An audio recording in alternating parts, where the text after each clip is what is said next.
Je viens de finir de lire la première interview en 3 ans de Adele qui vient de sortir son nouvel album 25.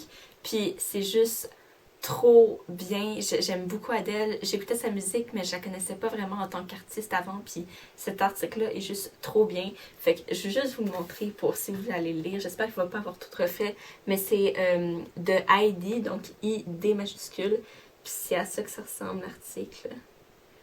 Donc, il y a des gros plans de son visage, le texte et tout. Fait que voilà. C'est juste trop un bon article. On peut en apprendre plus sur justement les motivations d'Adèle par rapport à son album, etc. Bref, je suis encore un peu émue. Puis, si vous allez le voir, je vous mettrai l'information en barre d'informations. Bonjour tout le monde, bienvenue dans une nouvelle vidéo. Aujourd'hui, on se retrouve pour le fameux book haul du mois d'octobre qui est assez fourni, mais j'ai quand même certains livres qu'on m'a prêtés. Donc la majorité, je les ai achetés, mais ça n'a pas coûté vraiment cher parce que j'ai découvert plein de nouvelles librairies indépendantes à Montréal cette dernière semaine. Alors c'est vraiment chouette. Donc sans plus tarder, je vous montre tout ça. La première chose qu'on m'a donnée, c'est la seule chose qui n'est pas un livre dans ce book haul et c'est des crayons. Donc c'est la boîte de crayons bleus ici qui est produite dans le fond par la chaîne YouTube The School of Life. C'est une chaîne absolument géniale. Alors c'est un ami qui m'a offert cette boîte-là de crayons qui sont de la même couleur que la boîte, quoi. Et puis c'était vraiment gentil. Mais juste vous parler un peu en bref de la chaîne The School of Life. C'est une chaîne produite par des professionnels. Des fois, on se pose des questions puis on n'a pas vraiment de réponse ou on est trop gêné pour aller demander de l'aide à nos parents ou à nos amis. Et la chaîne va répondre à ces questions-là. Elle va parler aussi de différents sujets par thématique comme la littérature, la philosophie. Elle va nous expliquer par exemple c'est quoi la vision de la vie et la vision littéraire de Virginia Woolf, de Proust, etc. Répondre à des questions comme pourquoi est-ce qu'on a peur de l'intimité? Pourquoi est-ce qu'on se rebute aussi facilement, aussi rapidement envers les gens qui sont gentils au premier abord tout de suite avec nous. Tu sais, les gens bienveillants, gentils, qui dans un début de relation sont tout de suite très ouverts, on a tendance comme à s'écarter un peu. Donc, il y a plein de questions hyper essentielles. Elle nous rassure, elle répond à des questions super importantes. Donc, vous irez jeter un coup d'œil, je mettrai le lien en barre d'informations. Et bref, ça, c'est un de leurs produits dérivés.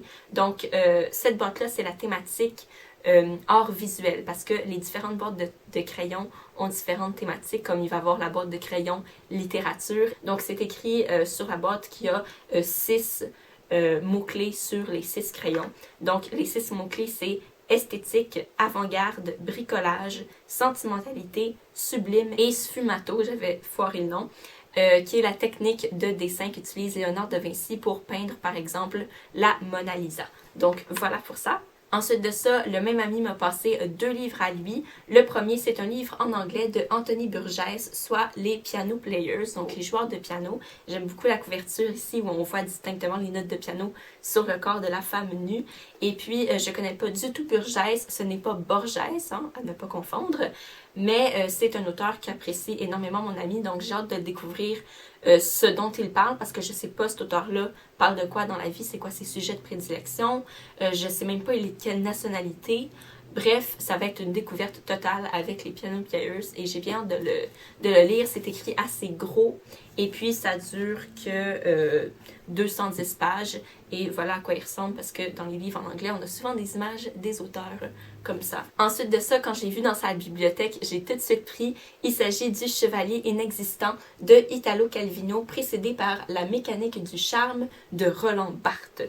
Donc, Calvino, c'est un auteur que j'ai découvert au cégep dans un texte critique, un texte théorique sur la définition du chef-d'œuvre ou du classique. Calvino, ici, nous donne pas une vérité suprême, genre le chef-d'œuvre, c'est ça. Il donne une hypothèse, mais mine de rien, c'est vraiment difficile de cerner qu'est-ce qui fait d'un livre un chef-d'œuvre. Essayez de définir maintenant tout de suite dans votre tête comment vous expliqueriez ou écriveriez c'est quoi un chef-d'œuvre. Calvino m'avait offert une réponse plus que satisfaisante selon moi. Je sais pas du tout de quoi ça parle, je sais que ça va rester vraiment proche de la, c'est pas le bon mot, mais la théorie littéraire, Calvino explore beaucoup c'est quoi l'essence de la fiction, l'essence du romanesque et tout. Il s'intéresse à ces questions-là. Il se pose beaucoup de questions. Donc là, j'ai hâte de voir son exploration de la chose dans ce roman-ci. Ensuite de ça, j'ai fait, comme je vous ai dit plus tôt, la tournée de diverses librairies indépendantes à Montréal. Certaines que je connaissais déjà, d'autres que j'ai découvertes récemment. Donc les 2 prochains livres que je vais vous présenter, les 3 prochains livres, ils proviennent de la librairie Volume, qui est au métro Berry-UQAM, juste à côté de l'autre librairie indépendante, Zone Libre. Ceux de Volume, c'est des livres que je cherchais. Et on a toujours des coups de chance avec les librairies indépendantes parce que c'est nous-mêmes, consommateurs, qui fournissons la librairie. C'est nous qui venons donner nos livres. Et donc, on ne sait pas s'il va y avoir assurément le titre qu'on cherche ou pas. Donc, moi, j'ai eu 50% de chance. Il y en a un que j'ai trouvé, l'autre que j'ai pas trouvé. Donc, j'en ai acheté un autre à la place. Bref, le premier que je cherchais s'intitule Les âmes grises de Philippe Claudel, publié chez Le Livre de Poche. C'est un auteur que j'ai lu premièrement avec le rapport de Brodet, découvert au cégep, que j'ai beaucoup aimé. Ça se situe dans la Deuxième Guerre mondiale, mais la narration est tournée de manière vraiment originale. En fait, on n'est pas dans un contexte très réaliste et tout. Il y a encore beaucoup de magie, beaucoup de cette notion de fiction. Puis ça a gagné le prix Goncourt aussi. Donc, Les âmes grises, c'est qu'on m'en a parlé. Donc, on parle d'une jeune princesse de conte qui est en train de geler sur place. Et après ça, on mentionne, il y a 2 gens qui parlent à côté d'elle, 2 personnes qui discutent à côté d'elle et qui se disent, est-ce que c'est la paix? Est-ce qu'elle est arrivée? Puis l'autre, il se dit, sûrement pas. Donc, est-ce qu'on est encore dans un contexte de Deuxième Guerre? Est-ce qu'on est dans notre monde à nous? On sait pas trop, donc j'ai vraiment hâte de découvrir ça. Ensuite de ça, je cherchais un essai de Nancy Houston qui est mon idole en termes d'écrivain. Je l'adore, elle est juste tellement excellente et bref, j'aurais pas assez de mots pour la décrire. J'ai cherché son essai et là je vais utiliser un synonyme parce que j'ai pas le titre exact. Je vais vous mettre ça en barre d'informations. C'est son essai à travers la lentille de l'homme ou à travers les yeux de l'homme. Et c'est le principe de regarder la vie à travers d'un homme. Et Nancy Houston, avec cet essai-là, va réhabiliter l'homme dans notre société. Parce qu'on a cette vision de l'homme qui est dominé par ses instincts primaires, qui certes a genre un intellect développé et tout, mais c'est comme il est trop primitif tout le temps, ou ça l'emporte tout le temps, puis les hommes, il agit comme ça parce que c'est un homme, il fait juste penser aux saints puis aux femmes. Et Nancy Houston va mettre en paix cette partie-là de l'homme et aussi sa partie intellectuelle, va mettre en paix le fait que c'est ça qu'il est, il ne devrait pas être méprisé pour une partie primitive, puis il n'est pas juste ça. Et c'est juste tellement essentiel comme essai. À la fin de l'essai, ils ont inséré des lettres que après une réédition, on s'entend, mais ils ont inséré des lettres que des hommes lecteurs ont écrit à Nancy Houston pour la remercier, pour lui relater les changements qu'ils ont vécus dans leur vie, ce que ça a changé chez eux, comment ils se sentent mieux maintenant. C'est juste, écoute, j'aimerais ça pleurer puis vous en parler en même temps. J'aimerais ça pleurer pour que vous voyez comment c'est gros, comment c'est important, comment c'est merveilleux qu'une auteure comme ça ait vu ce problème-là puis l'ait transmis à travers l'écriture et ait pu aider tous ces hommes qui se sentent pas bien parce que, je veux dire, ils ont l'impression qu'ils devraient dénigrer une partie d'eux. Il faut accepter le tout, puis le tout est beau, puis c'est juste tellement important. Fait que, pour couper ce court, j'ai cherché cet essai-là, je l'ai pas trouvé, mais j'ai trouvé un autre texte de Nancy Houston à la place qui m'a l'air tout aussi intéressant, donc j'ai acheté pour le plaisir et aussi pour assouvir mon besoin de Nancy Houston. Donc, il s'agit du Tombeau de Romain Gary, publié chez Le Méac, plutôt ici Babel. Donc, il publie soit chez Le Méac et Babel, selon ce que j'ai remarqué. Donc, Romain Gary est vraiment important pour Nancy Houston et ici, elle lui rend hommage. Donc, on va en apprendre un peu plus sur sa vie de manière biographique et un peu plus sur sa vie d'écrivain et tout. Alors, j'ai vraiment hâte d'en savoir plus sur Romain Gary parce que avec les citations que Nancy Houston a mis dans son essai L'espèce fabulatrice, ça m'a vraiment donné envie d'en apprendre plus sur Romain Gary. Donc d'avoir ces 2 auteurs-là qui m'intéressent en un livre, c'est génial. En plus de ça, il est super mince. J'aime beaucoup les textes qui sont petits, qui sont minces, où il n'y a pas beaucoup de pages parce que je me dis ces textes-là, ils vont contenir une bombe. Toujours chez Volume, j'ai trouvé le 7e tome de Harry Potter, soit Les Reliques de la Mort de J.K. Rowling chez Gallimard, grand format. Donc pour ceux qui ne le savent pas, j'essaie de compléter mes collections de séries d'Harry Potter en français parce que même si j'ai lu toute la série, quand j'ai déménagé, je me suis rendu compte que j'avais pas tous les livres avec moi et même dans mon ancienne maison, je les avais pas tous et je comprends vraiment pas pourquoi. Et il m'a coûté que 8$ parce qu'il est un peu abîmé. Ici, il y a une tache d'eau sale. Mais c'est juste ça, sinon il est en super bonne condition. Ensuite de ça, cette semaine, j'ai poursuivi, sans que ça soit prémédité, ma découverte des librairies indépendantes à Montréal. Il y en a plusieurs et ils sont ravissantes, en tout cas celles que j'ai découvertes. Donc, je me suis prise 2 livres dans une librairie qui est majoritairement anglophone, mais il y a aussi une section francophone et des livres en français éparpillés un peu partout, mais il faut chercher. Qui se situe sur la rue Saint-Laurent entre le métro Sherbrooke et Mont-Royal. Sur Saint-Laurent, c'est une rue très animée et il y a aussi la librairie indépendante Gallimard qui, elle, vend des livres à plein prix, quoi. Donc moi, celle que j'ai visitée, découverte sans le savoir, c'est la librairie T. Westcott, voilà, sur Saint-Laurent. Alors, c'est le genre de librairie de roman, quoi, qui sort d'un film ou d'un roman, où tu entres et tu peux pas faire 3 pas avant d'arriver devant une gigantesque tour de livres. Vraiment, il n'y a plus de place assez sur les étagères, donc ils ont fait des tours de livres un peu partout dans la librairie. C'est fou, faut que se faufiler entre les piles de livres, il n'y a pas beaucoup de place pour marcher, il faut vraiment être petit. Et donc, j'étais ravie. Alors, je me suis dit, il faut que je tombe face à face avec un livre où je vais sentir qu'il m'est destiné, qu'il faut que je l'achète pour avoir un souvenir de cette librairie-là parce que je crois à ces choses-là. Donc, le premier livre que j'ai vu, c'est Last Queen de Albert Laberge. C'est un auteur québécois qui a vécu au 20e siècle, mais mi-20e siècle au Québec. Et c'est une période importante parce que les gens qui ont écrit à ce moment-là, ils ont contribué à former une espèce de patrimoine littéraire québécois. Ses livres ont été bannis, il a dû perdre son travail parce que le clergé qui faisait la censure. Et donc, c'est vraiment des livres importants pour notre culture et tout. Donc, j'apprends l'existence de tous ces auteurs-là dans mon cours d'édition. Et Last Queen fait partie de ces titres bannis et reniés et tout, jusqu'à temps qu'on les redécouvre. Donc là, j'ai été vraiment chanceuse de le trouver en si bonne condition, avec la belle page couverture un peu vieillotte. Et puis, il m'a coûté que 2$. Je suis tombée sur ce merveilleux livre que je cherche depuis un moment. Il n'est pas du tout difficile à trouver, mais je l'achetais pas parce que je priorisais pas l'achat de ce livre-là dans mon budget et tout. Là, quand je l'ai vu, je me suis dit, ça y est, c'est maintenant que j'achète.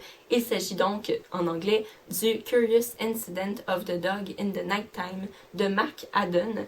Et non, j'ai pas pris la couverture à l'envers. Le chien est à l'envers, si voulu. Donc, c'est rendu un classique anglais enseigné à l'école pour les anglophones principalement. C'est juste tellement fou comme livre. Donc, on va entrer dans la tête d'un autiste qui va se rendre compte apprendre un jour que le chien de son voisin est mort et va se mettre dans la tête de résoudre ce mystère. Pourquoi le chien est mort, comment ça se fait et tout. Donc, on entre vraiment dans la tête d'un autiste. J'ai failli le lire il y a 3 ans, mais il y a eu la grève étudiante, donc les cours étaient annulés, fait que j'ai pas pu le lire. Alors là, quand je l'ai vu, je me suis dit, voilà, le destin s'est manifesté, la volonté suprême s'est manifestée, je l'achète. Et puis, il m'a coûté 9,95$. Donc, vraiment chouette. 95$, oui, voilà. Après ma tournée, donc, chez T. Westcott, en marchant, la librairie Gallimard m'est sautée au visage. J'avais complètement oublié qu'elle était aussi sur la rue Saint-Laurent, je m'en souvenais plus. Je me suis dit, il faut pas que ça coûte cher parce que j'essaie d'économiser pour aller en Irlande. Donc, je me suis acheté Calvino, donc avant que je reçoive mon emprunt de mon ami. Il s'intitule Sous le soleil jaguar et c'est un recueil de plusieurs textes, de plusieurs nouvelles sur la thématique des 5 sens, même s'il n'y a que 3 nouvelles sur 3 sens. On dit, et on cite, je cite plutôt, le fait qu'il a juste eu le temps de composer que 3 nouvelles, donc sur l'odeur, le goût et l'ouïe. Pourquoi est-ce qu'un recueil de nouvelles de Calvino et en plus sur les sens m'ont attiré? J'aime travailler avec mes mains, j'aime manger, j'aime bouger. Donc je suis quelqu'un qui est très attaché justement au monde sensible, dans mon écriture aussi. Donc de voir un recueil d'un auteur que je veux découvrir, en plus sur des valeurs, des choses que j'aime, qui m'intéressent, qui m'habitent. C'était juste le mix parfait. Donc j'ai vraiment hâte de le découvrir et ça m'a coûté que 10,95$. Et là, c'est que j'ai résisté de ne pas acheter Nancy Houston avec l'essai que je voulais, mais qui coûtait plus cher. C'est que j'ai l'assurance que l'essai de Nancy Houston va rester là, alors que lui, des fois les raisonnements dans notre tête, c'est pas tout logique, hein.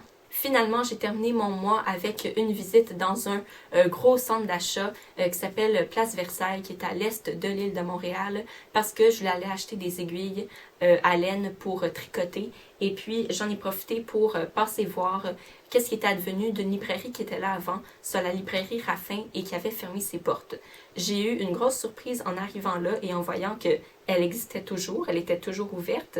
Et donc, je suis allée lire le petit pamphlet qu'il y avait à l'entrée et ça disait qu'ils ont changé le concept de la librairie. Donc, maintenant, elle est faite pour intéresser le public de masse. Je dis pas ça négativement ou positivement, c'est un fait.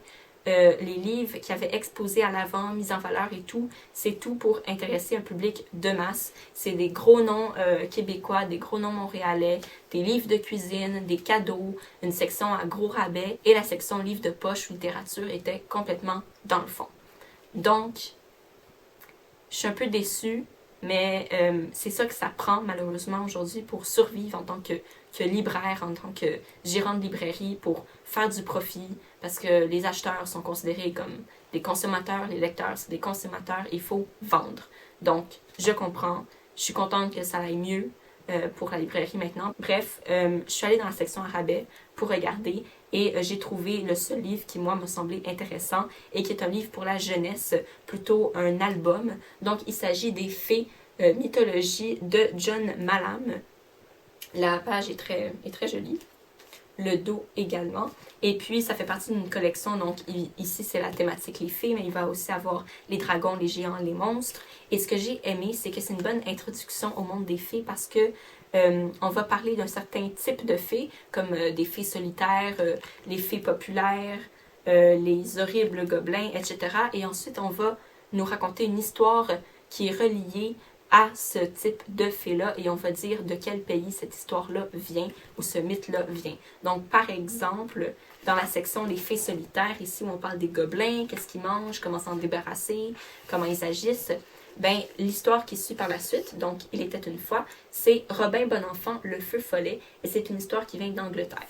Donc, on va avoir des images et tout. Donc, je trouve le concept vraiment chouette. Finalement, en sortant du métro un jour après l'école, j'ai encore aperçu une dame qui est là assez souvent à la station de métro où je suis et qui vend des revues. C'est une revue que j'essaye d'acheter quelques fois par année qui représente dans le fond un organisme que j'aime beaucoup, que j'essaie d'encourager du mieux que je peux. Et il s'agit de la revue L'Itinéraire qui se vend 3$ par des itinérants. Alors, c'est un organisme qui aide à réhabiliter les itinérants, qui leur donne un travail, qui leur redonne leur dignité, qui leur redonne une responsabilité, dans le fond, de gérer un budget, de vendre des revues. Celle-ci, c'est l'édition d'octobre. Toutes les informations où j'en parle encore plus en détail se trouvent dans une vidéo que j'ai déjà faite l'année passée sur une autre revue que j'avais achetée. Donc, je vous invite fortement à aller la voir si vous voulez avoir plus d'informations sur l'organisme et la revue en tant que telle. C'est pas un contenu léger ou rigolo, c'est vraiment un contenu où on va parler de diverses inégalités, de choses sur lesquelles il faut travailler en tant que société. Et puis, j'ai discuté avec la dame qui m'a vendu la revue, puis elle était très fière de me dire qu'elle avait acheté une jaquette imperméable pour protéger ses revues, fière de me dire comment elle gérait son budget, fière de me dire où étaient ses points de vente. Je suis juste heureuse pour cet organisme-là. J'essaie de l'encourager le plus que je peux, puis voilà, c'est important d'être au courant que des trucs comme ça existent, quoi. Fait que, voilà. Alors, c'était tout pour le book haul du mois d'octobre. J'espère que vous avez aimé. Je vous rappelle que toutes les informations sont dans la barre d'informations. Et puis, d'ici le bilan du mois d'octobre, je vous souhaite de passer une super belle journée et des très très belles lectures. Avant de partir, je vais juste vous dire que ce genre de vidéo-là, ça va être le genre de vidéo qui va durer le plus longtemps sur ma chaîne à partir de maintenant parce que j'écoute beaucoup de chaînes anglophones, qu'elles soient canadiennes, américaines ou européennes. Puis ils font des vidéos courtes, mais avec beaucoup d'informations aussi. Puis j'aimerais ça, disons, diriger mes vidéos vers un nombre de minutes plus bas. Dans ma nature, c'est sûr que je vais parler un peu plus et tout, c'est comme ça que je suis, mais j'aimerais ça diriger les vidéos vers le bas, moins de minutes, moins longtemps. Donc, je vais essayer de faire en sorte que les vidéos book haul soient les plus longues. Donc, voilà, encore une fois, bonne journée. Bye!